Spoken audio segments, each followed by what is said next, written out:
having perfect weather here right now. Oh, I'm loving this weather. Yeah. Oh, we got Yeah. YouTube. Yep, We're we got just about YouTube. ready to go. Okay, good. Okay. We can be quiet now. Listen to Jim. Oh, we're not there yet. We're just coming up. Just about. Oh, it's on YouTube now. Okay. Sitting here looking at this, it looks like the Brady Bunch, how they're all popping up.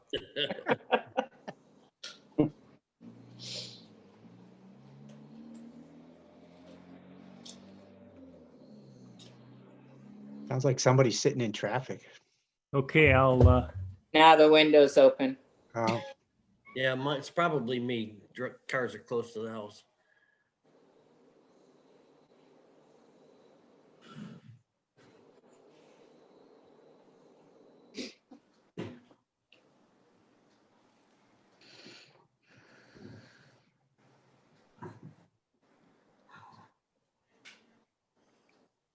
start with our preliminaries here. Welcome everyone to the Luna Pier City Council meeting, October 8th, 2020. And the meeting will be live streamed on YouTube, will be recorded and available at cityoflunapier.com and on the Luna Pier YouTube channel. Please mute your mics when you're not talking so that those who have a device that only shows the speaker will be able to see everybody else. Mind your camera angle. I think we've been all through that. At this time, I'd like to ask Chief Ansel to lead us in the Pledge of Allegiance. If everyone could please stand, if you're able. Thank you. I pledge allegiance to the To the flag flag of the United States of America and to the republic for for which it which it stands, stands, one nation, under under God, God, indivisible, indivisible, with with liberty liberty and justice for all. Thank you, Chief. Sure. Appreciate that. Now we'll move to the roll call. Gramza, Here, Grimes, here. Meadows, Here. Anstett, here. Russell,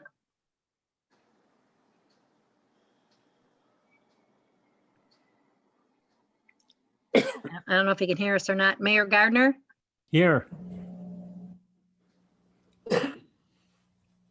And Neil Wakeman is and Neil excused. Wakeman is excused, right? I hopefully hear from Councilman Russell here.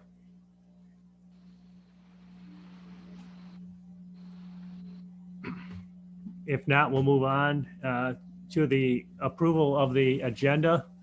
There is one change. JD, it was not available. He originally wanted to participate in the meeting with a presentation, but he had to cancel. And with Councilman Wakeman not here, we'll need somebody to propose a motion to accept the agenda, to approve the agenda and the meeting and the minutes. Do we have a motion? I propose a motion to approve tonight's agenda, pay bills and warrant number 14044 unpaid. Well, we might have to do those. We do that separate. Yeah, we do them separate now because we have to vote roll call on the. Okay, well, I'll back up. I'll let somebody else do it.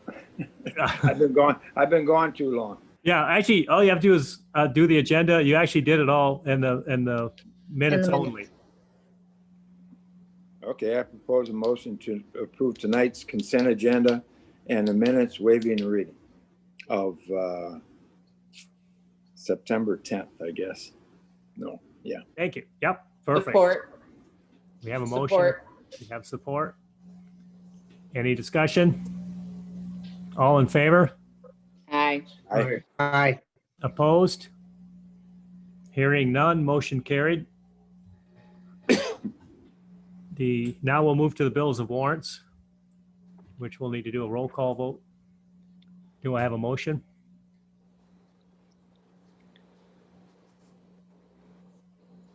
I'll make the motion that we approve bill warrant 14044 for $10,662.75 unpaid. Do we have to separate them? There's only one. Okay. Yeah, it's just only one. One's Okay, the, yeah. one's the item and one's the wording. Okay. And do we have Support. support? And Support. Stacy, Support. Who supported? I didn't. Rich. Okay. okay, so Rich is on. We'll give him credit. Any discussion?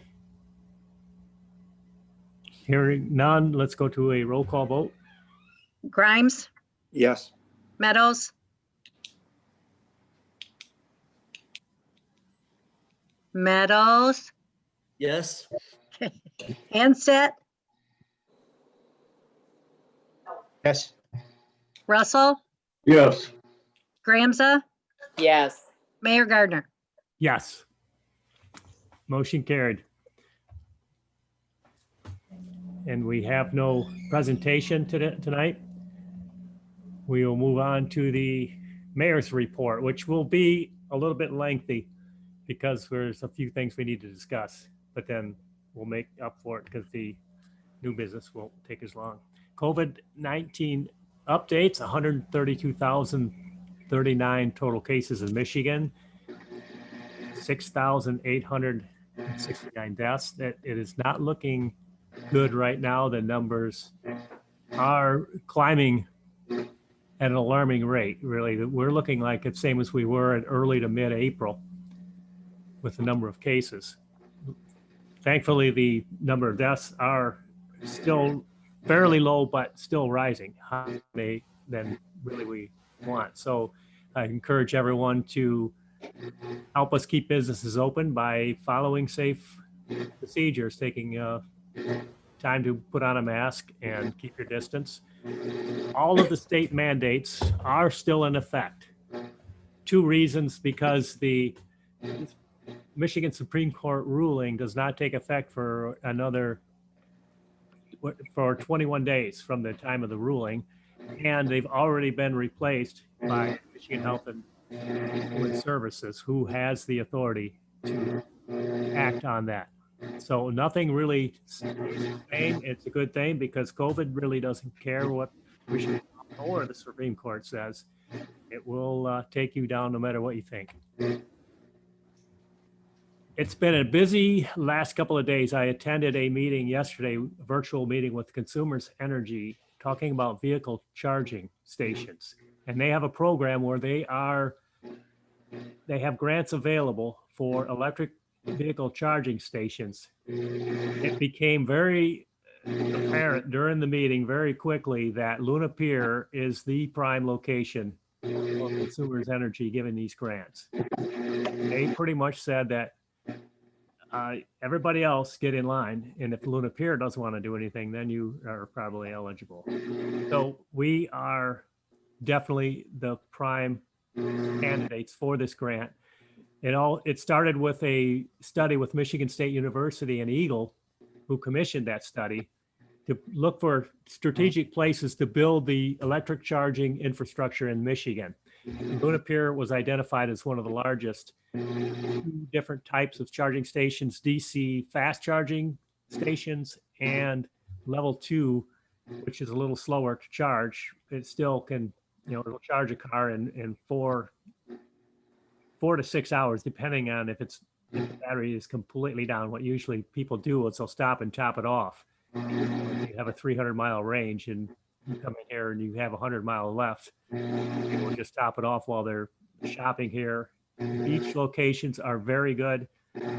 Some of the busiest locations in Michigan are on beach locations. So they really like that. They really like our proximity to I-75. These are you can put these on private property, like private businesses or municipalities. And there are programs where a company will come in and install this, service it, run it, and give you a cut if it's on your property, and there would be no no investment from the city. It would be, they would run it and they would do all of it and just help us pay. If we want to invest some of our money, obviously there's more of a return for us, but there's different programs and I'm looking forward to hearing what they have to say in the coming days. Their temperance is on the way too at the Whitman Center. The Merle Community College is really looking forward to putting some of the level 2 chargers over at the Whitman Center. And that will probably happen too. There are more grants available for the level 2 chargers. And although they used all of their DC fast charging grants for this year, they're expecting to give more next year, which would play into our plan really well. That I was pretty excited about it. My email has been blowing up over this ever since we had that meeting. Everybody been contacted by 3 companies so far, and 2 of them were unrelated to this meeting. They just are looking to see if they can operate in Luna Pier. More on that to come. Trick or treating, the big announcement that everybody's been waiting for. Now, trick or treating clearly poses a risk.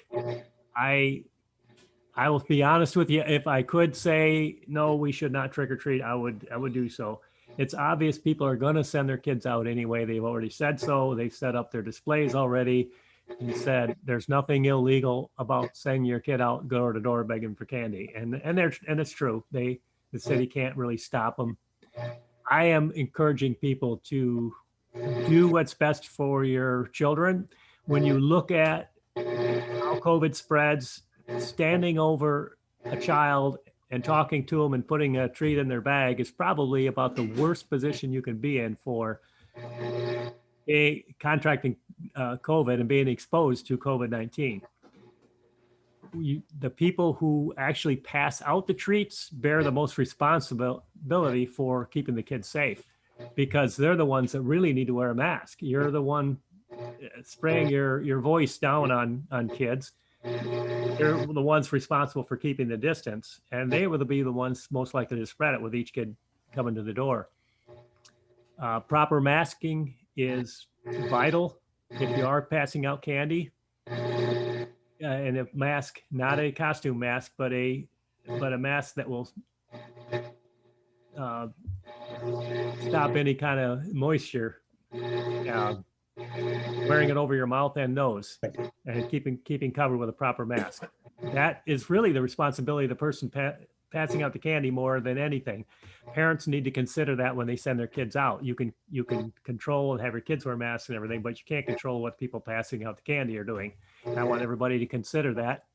I recommend finding a way to distribute while maintaining the 6 foot distance. And there are ways to do that. Either by putting one package that the kid can pick up individually, or I've seen some pretty nifty tubes that feed the candy down. I encourage people to do that if they really want to do it safely. It's important to respect those who choose not to participate. We do have a higher population of people at risk because of our age, mostly. I will come out and say, I've said it publicly before, I am very careful about COVID. Everybody sees me out riding my bike. I'm considered a healthy guy. I do what I want. I ride to Detroit or Toledo anytime I feel like it, or take my kayak and go out to Turtle Island or out to the lighthouse. I don't think twice about it. I don't train for it. I just do it. I consider myself pretty healthy. I am a high risk person when it comes to COVID because it affects the lungs, and I already have a 17% loss in my lungs. My lungs are, I'm only operating on 83% because of asthma that I have. And in the testing, I can't afford to lose anymore. So I take the COVID concern very, very seriously. I like my lifestyle. I don't want to compromise it. I'm just one person out there, and you can't judge by looking at somebody whether they're really at risk.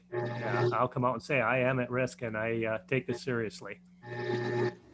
This year we're going to go 1 hour from 6 to 7 p.m. on Saturday, October 31st. We will do the sirens. That gives kids plenty of time to get out there, I think. on our end of town anyway, between 6 and 7:30 historically, it's pretty dead. I just get thinking that it's time to pack up because I haven't seen a kid in 10 minutes, and one will come by, and then 5 minutes before I see maybe one or two more.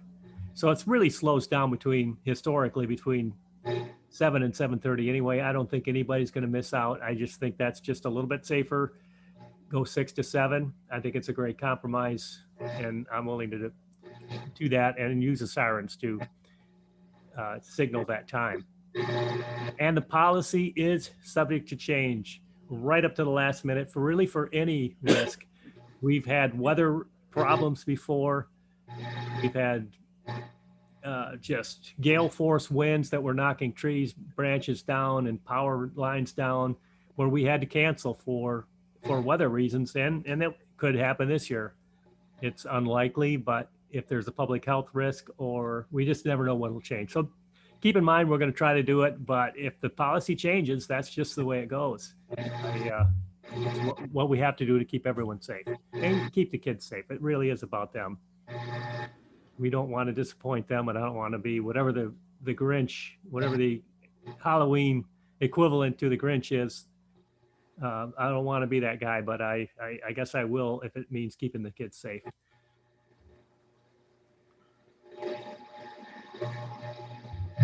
There has been a lot of talk. I think everybody knows about the incident by now that we had with some aggressive dogs. Mayor, can I excuse you just for 1 minute? Yes. My volume went like almost to zero a long time ago. I don't know if anybody else is experiencing that. Is everybody, is the volume okay? Mine's fine. I'm hearing okay. I'm hearing some buzzing in the background, but I didn't miss anything. I'm all set. It must Yeah, be your I'm good. Steve. Maybe the volume on your phone or something along that lines. If you want to play with a little bit, I will continue. Can you hear now or? Just barely. I got it right up to my ear, but it was perfect until you got the Halloween thing, and then it went down to almost nothing. So I'm trying. Okay. All right. Well, I'll continue. We're talking about keeping people safe from threatening aggressive pets. We did have the incident in the city. It was a tragic and horrific scene. I was actually out of town when it happened, but I bought it fairly quickly. We want to keep our residents safe. We do have some, we have some yards that are concerned, and we have been dealing with that, and we've issued warnings.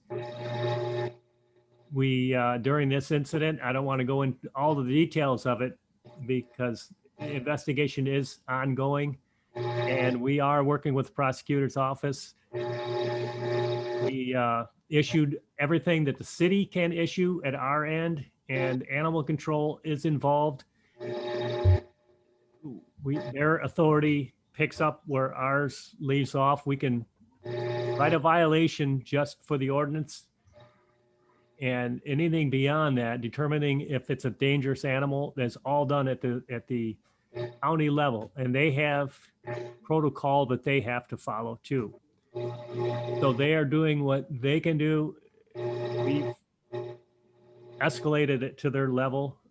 We don't have the authority to really determine if a pet is, or an animal is, a danger unless it attacks, obviously if it attacks a police officer or something like that in an emergency situation. And even then,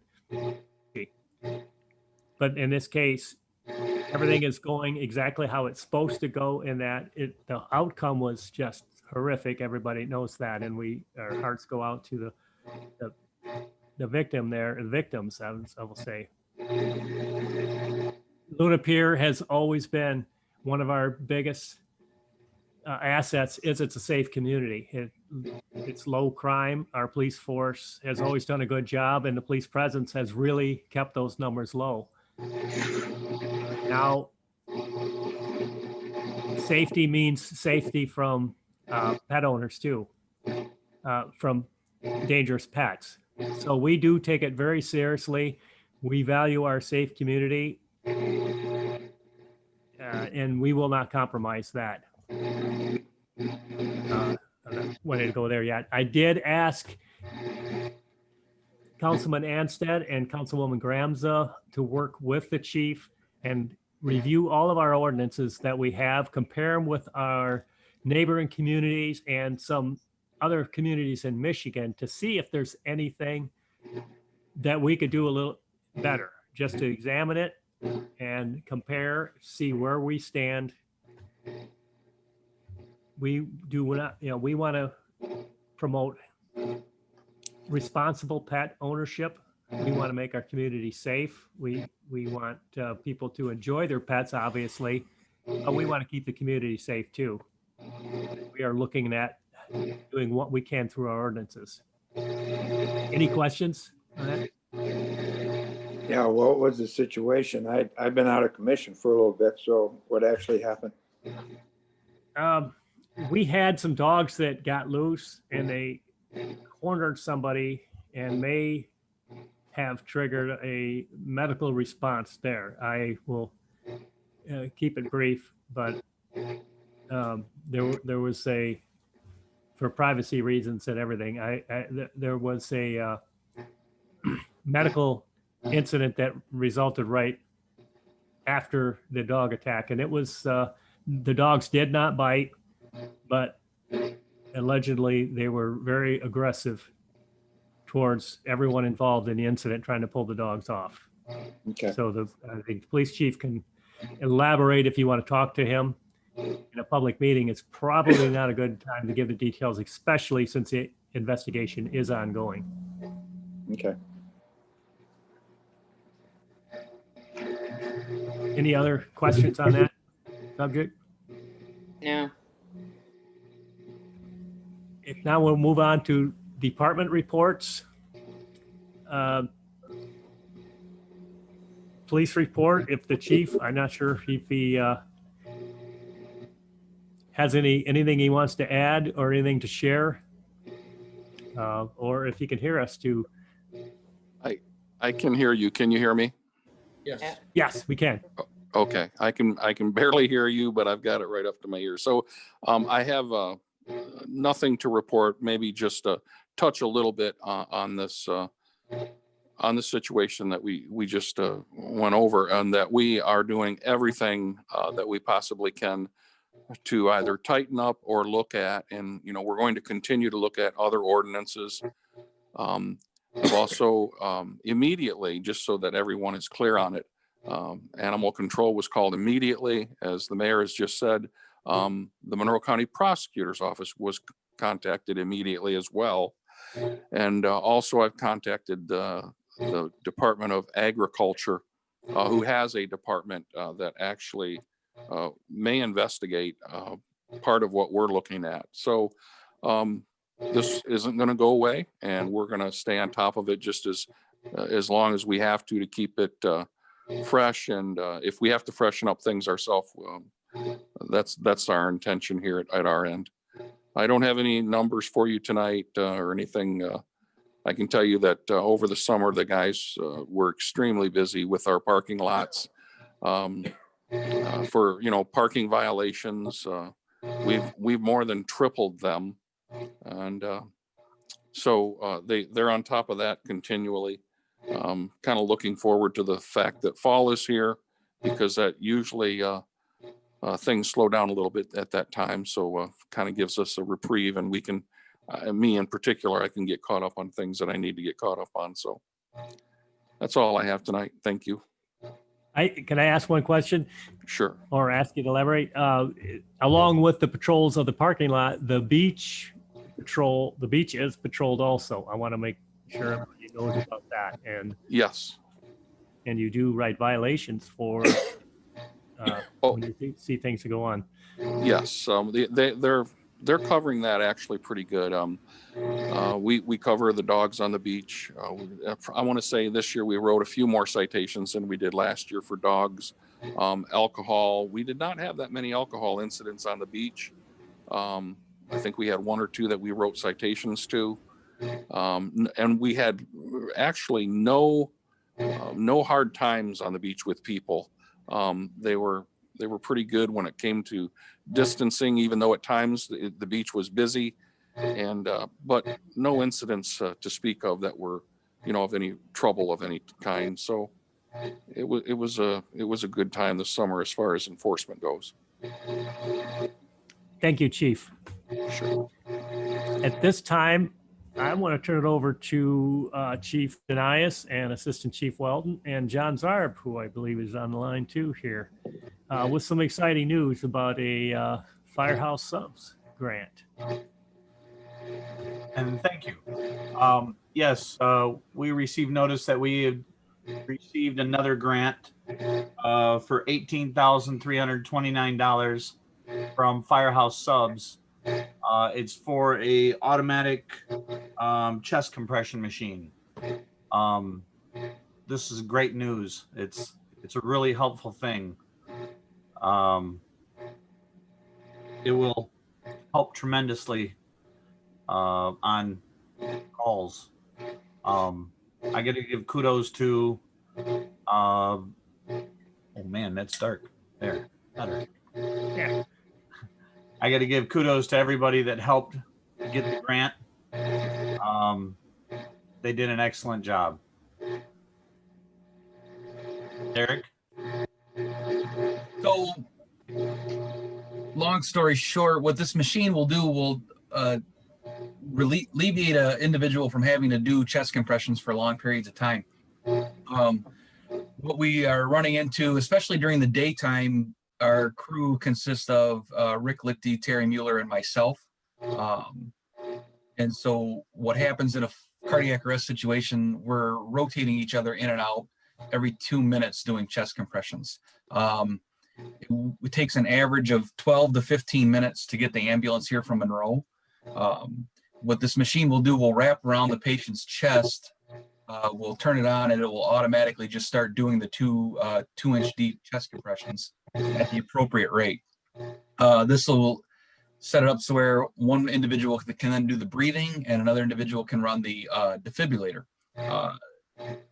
This is going to be huge because we've ran into issues where we've only had 1 or 2 individuals on a call. Potentially, if need be, someone could run a cardiac arrest during the day by themselves if they had this machine. It's probably my favorite of the 3 grants to get. I've worked with many different units in different settings. This has been just amazing. The fire department or the ambulance will bring a patient into the ER with this on, and the doctors will say, "Hey, can we just please keep this on until we get the patient into a better situation?" Because it saves so much and it's so accurate to where the responders or the nurses or the doctors will eventually wear out. This doesn't wear out. You just swap out the battery and it's still good. So this is an amazing accomplishment. It was a pleasure to work with John Zarb every step of the way on all of these grants. Thank him for all his help.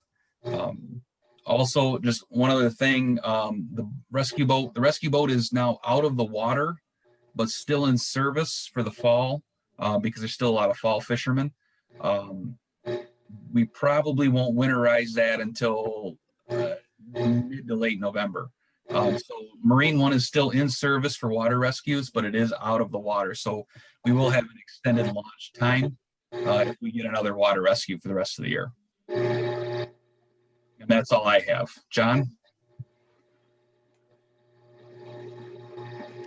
Nope, I'm good. I'm good. Great Okay, I'll report. go back and find my slides here. Thank all of you guys for all your hard work. Yes, thank you again. Everybody that worked on this. This really, as Derek said, is that is really something that we need and a very, it's been a concern for a long time. We don't want to be giving, CPR is extremely strenuous, and when you only have two people doing it, it would be difficult to treat a firefighter along with a victim, which is a reality when you're talking about this kind of situation and this kind of work. That is a huge, and it could be a lifesaver to our victim and to our firefighters. We're just very happy to have it and it's from Firehouse Subs. Thanks again, John, and all the firefighters who work so hard to do this, and it's a great asset to our community. That's all we have on from the fire department. We'll move on to the building report, and I hope you had a chance to read that. There is a lot of home remodeling going on because of COVID. Just related, people staying home and deciding to fix their house up. You've seen the price of building materials has gone up because of it.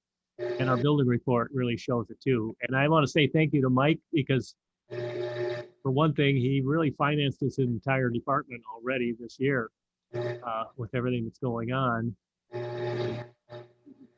which is a good thing. And Mike is a great asset to our city. He advises on not just remodeling and building projects. He works well with the people of our community, investors in our community. We've heard horror stories about people trying to get things done and running into nothing but problems in neighborhoods, and it happens in the county.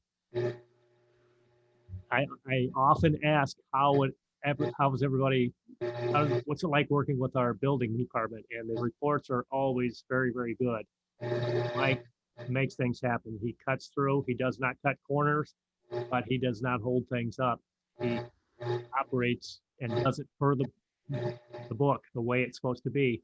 He's been involved in our lighthouse. I have good news to report that they did find a problem that would cause severe leakage around that lighthouse. It goes back to the way it was built right from the beginning. Mike said it's building 101. They never should have done it that way. You do not put a roof and the tower together where they joined. That's where it was leaking. The way they did, it would obviously leak. And when they got in there, they sprayed some water, they peeled things back, they found water exactly where it's going in. They did the repairs. The next storm will tell, but the water that they sprayed on it and everything was good. We really think we got the leaks repaired in that lighthouse. That is good news. And we are continuing with some more drywall work. Obviously, we'll confirm the leaks before we do anything near that area, but so far it's looking really good. It's good to pull stuff back and see exactly where the water was going in and make those repairs.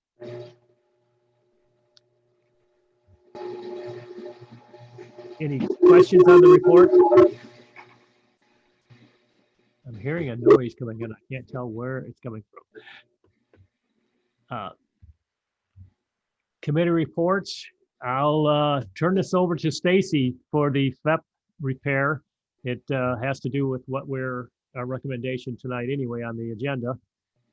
Would you like to say a few things, Stacy? Yeah, we've had some pretty extensive damage to the wall, all along the wall in Allen's Cove and all along Harold Drive. And what's happening is the front edges of the flat part of the walkway, especially on Harold Drive, between the wave deflector and the lake itself, the front edges are cracking, and there's a lot of damage that is being done. It is exposing some of the cylinders to where you can actually look down into the cylinders. And we want to make sure we get those covered up so we don't get any ice, or especially in the winter time, if that thing fills up with water and the ice starts expanding it, we worry about the cylinder actually cracking. And there are a few cracks that are going on. So in all, there's about 50 some odd cylinders that, well, I shouldn't say cylinders, but spots that do need repairs. We have a quote that came in from Mid-American, which is a little over $14,500.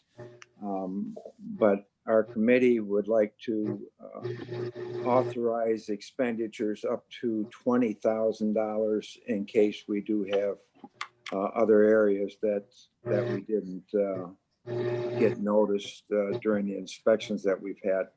So that's kind of where we're at. We want to get the work done as quick as we can in the fall. With the way the weather's been lately, the lake's been down, so they can get down into the areas to do the necessary repairs. I think they've already started on some because we've already approved up to $10,000. And like I say, what we want to do is go to another $10,000, even though they're only asking for 14.5. But we just want to make sure we got everything covered in case we do run into other difficulties. So that's kind of where we're at with that. Thank Any you, questions? Stacy. Any questions for Stacy? Like I said, it is, the 10,000 that we already approved will be applied to that 14. And we hope to keep it about that 14.5 level, and we did go one end of that dike to the other, one step at a time, marked every spot for repair, and that's the estimate they came up with for each one of those painted areas. We're hoping this will do it, but we want to leave a little room. It's a 40-year-old dike. You know, there's always room for something that you just didn't see.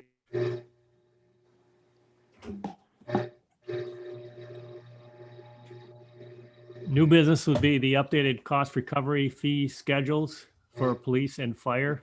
I might ask Jolene, that's a little different than the one we approved before. It is.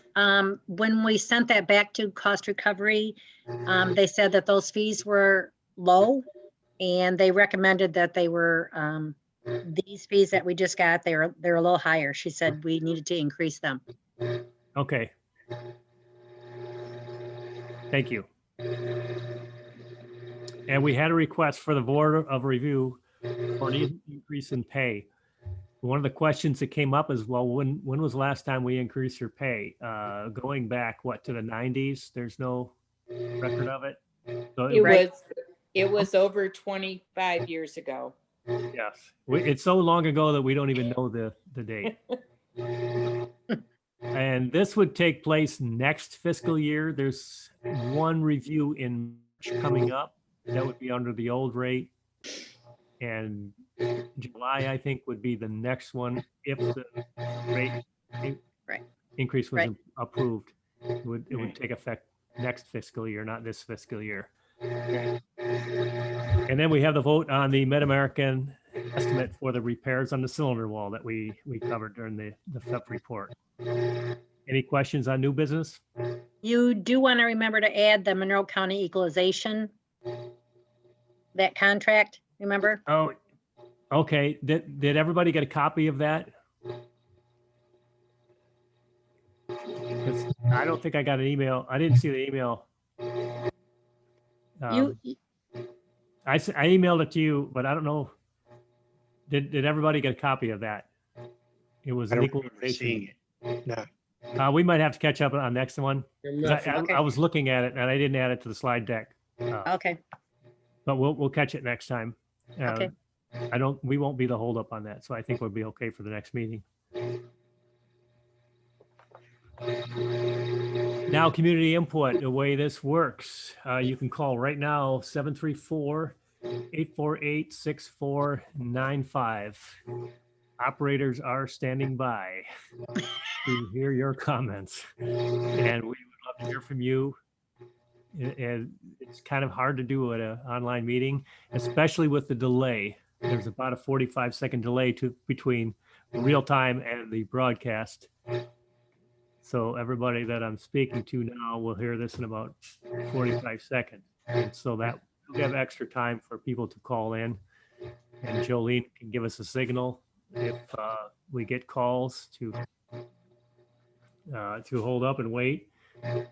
We'll talk amongst ourselves in the meantime. 734-848-6495.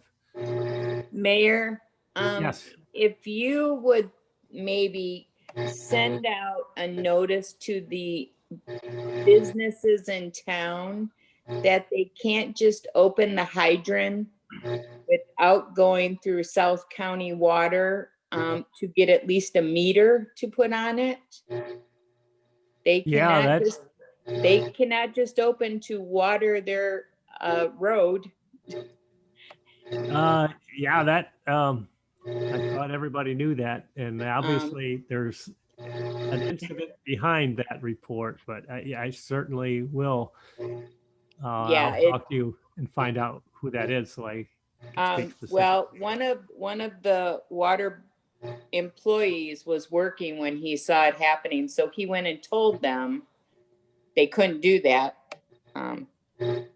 And so they did stop while he was there. He didn't know if they went back to doing it, but Yeah, we will help them enforce it. That is important.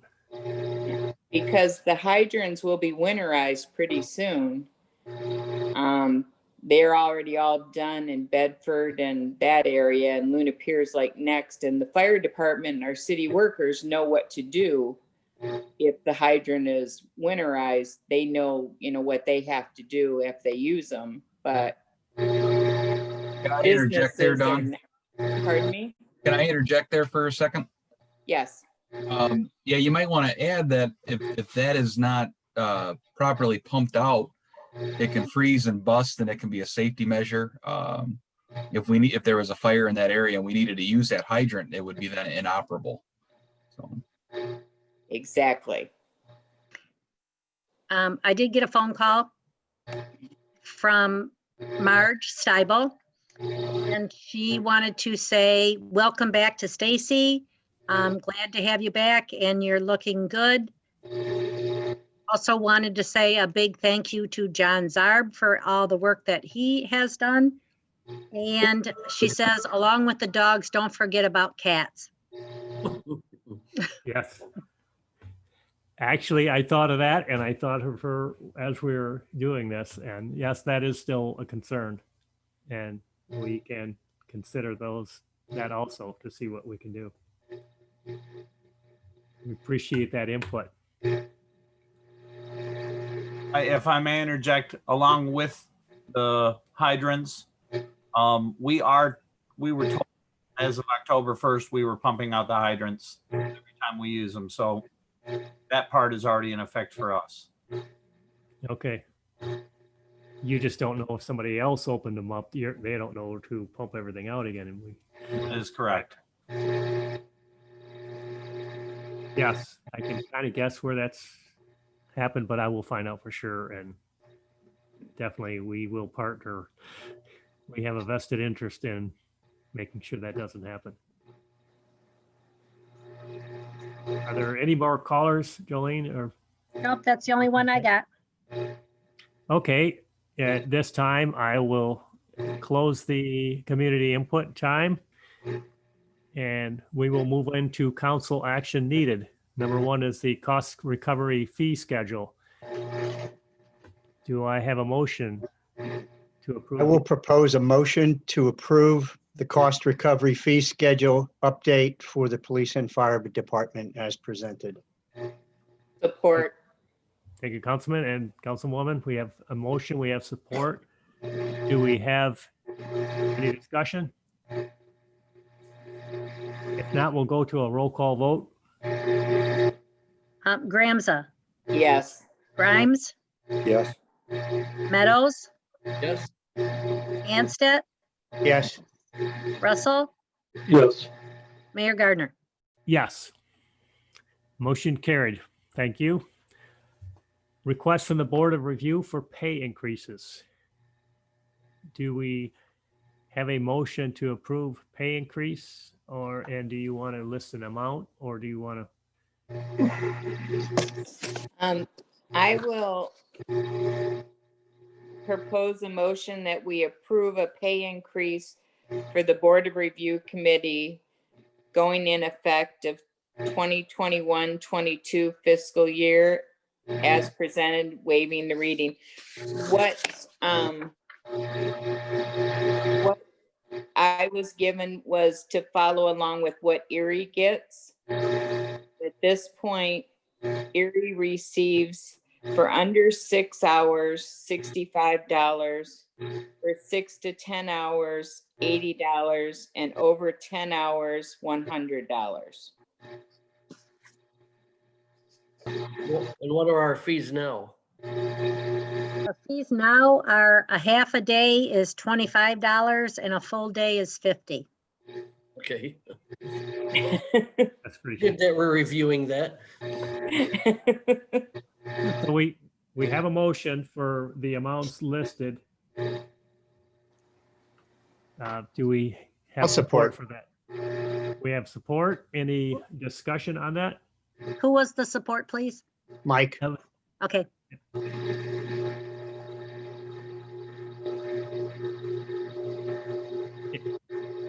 Hearing no discussion, I think we'll go to a roll call vote. Meadows, Yes, Anstett, yes. Russell, Yes. Gramza, Yes, Grimes, Yes. Mayor Gardner. Yes. Thank you. Motion carried. Mid-American Group estimated cost, clean and prep the cylinder wall. Do I have a motion? I will propose a motion to approve the estimated cost to repair the cylinder wall to approximately 54 locations to include Allen Cove, with the cost not to exceed $20,000 as presented. support. This is Dawn. We have a motion. We have support. Any discussion? Hearing none, we'll go to a roll call. Russell, Yes. Gramza, Yes, Anstett, Yes, Meadows, yes, Grimes, Yes. Mayor Gardner. Yes. Motion carried. Council input and information. Anybody want to say anything at this time? Mayor, I had, was the Monrovia News posted our Halloween hours of 6 to 7:30 this morning. Oh, they did. They didn't talk to us. I think they might have just went through with what that our usual is, so you might want to put it on Facebook. That we're Okay, only yeah, I'll going to definitely- do it for the 1 hour.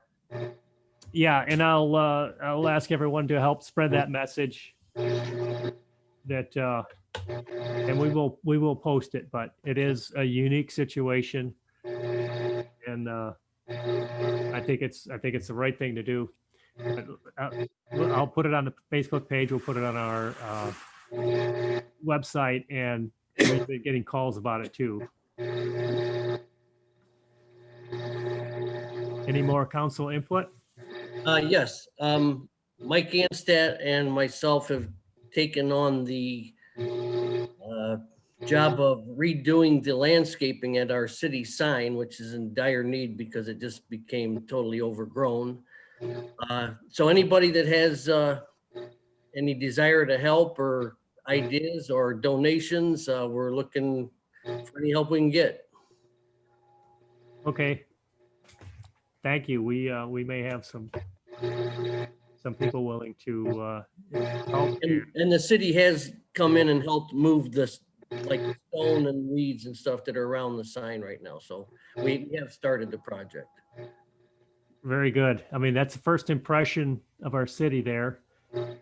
I mind the link plan team that they're doing the plans for the increased traffic and business that will be generated by the opening of the Gordie Howe Bridge. I'm on the image and branding pillar of that team. And the first thing they asked was, how come Luna Piers looks so good? Because the Department of Transportation does not do any landscaping, grass cutting, anything. There's absolutely no budget for that. So I told them that we're really broke. I mean, but we know that first impression has to be good. We cannot afford to just let that get overgrown and full of weeds, especially being against our blight ordinance. So we take care of it ourselves because MDOT is just not going to do it. It's that important to our city. We can't afford a lot of things, but that's something we can't afford to let slide. And appreciate Mike. Appreciate you guys stepping up and doing that. That is great. And we may have some groups that will willing to help donate time and money as needed to make it look good. It has to say excellence, and I think it will with both you guys on that project. Any other input? Mayor, you had mentioned the charging stations. Yes. And I know this is just the beginning of it. Would it be profitable to put them at our beach or maybe by City Hall? Yes, I just received some information on that of some successful stories around Michigan. It was just before the meeting. So I will share that information, and I'm pretty excited about talking about it and about the opportunities. And we do some full service operations for municipalities. Okay. Have information on it, and I will definitely share that. I'm going to try to talk to them. I'm pretty sure the company that does them is willing to do a site review and look around and give us their opinion on what we have here.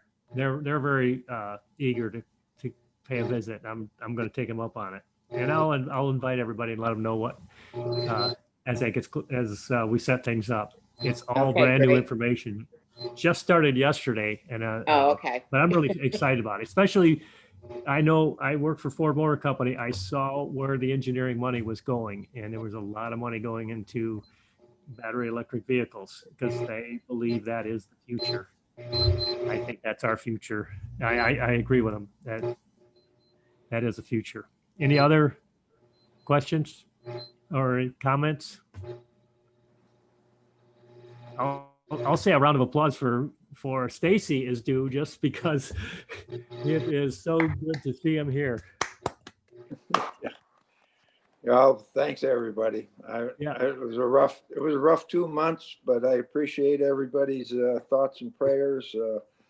My family was great during this time, and I don't know too much of what went on, but all I know is I'm back in the saddle and on my way to improving again. Hopefully I'll have a month or so and I'll be back to 100%.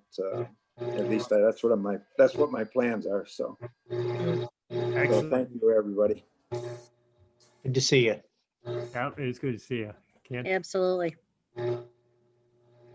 Well, Patty's fattening me up again. I've already gained 9 pounds. So I lost 40, but I'm going back up again. I'm going to try and catch up with Derek. Chili dogs is a secret, Stacy. I've already had them.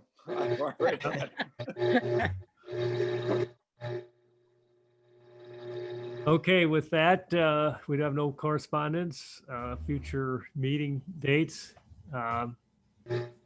Usually COVID, all of the safety guards are still in. We'll do online meetings when we can. I look forward to getting back to live meetings. I just don't see it as a possibility right now to do it safely. Parks and Rec is scheduled for Tuesday, October 13th at Water Tower Park. The FEP is Tuesday, October 20th at Water Tower Park. DDA is TBD. They're working on that. Planning is scheduled for October 27th at City Hall, and City Council, October 22nd. We'll have a full agenda then. It's starting to fill up now already. At this time, I'll look for a motion to adjourn. Motion to adjourn. Or And we have support from Councilman Anstett. All in favor? Aye. Aye. Opposed?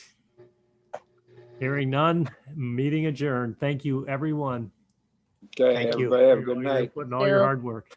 See ya. Good night.